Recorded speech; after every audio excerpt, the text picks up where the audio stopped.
There is an accessory for the rapid rinse system, which is a corny keg, product out and pipe cleaning accessory.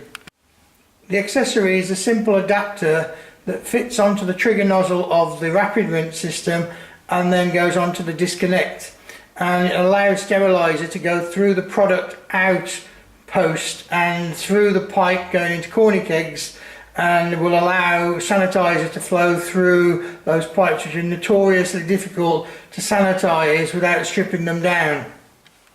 To use it, just screw the accessory onto the end of the trigger nozzle, making sure you get a tight seal. Don't forget to put the washers into both sides of the connector.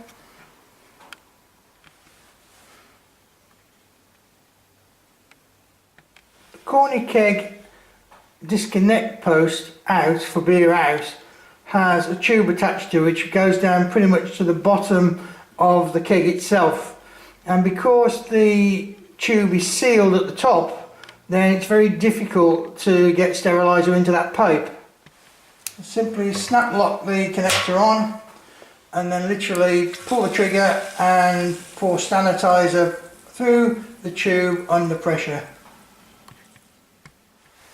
By power flushing the disconnect post and the pipe, you'll ensure that all parts of the corny keg are sanitized after you've finished using it, and you do it again before you use the corny on the next beer that's going to be put into it. It will ensure that the system is completely clean and fresh and avoid any bacterial contamination.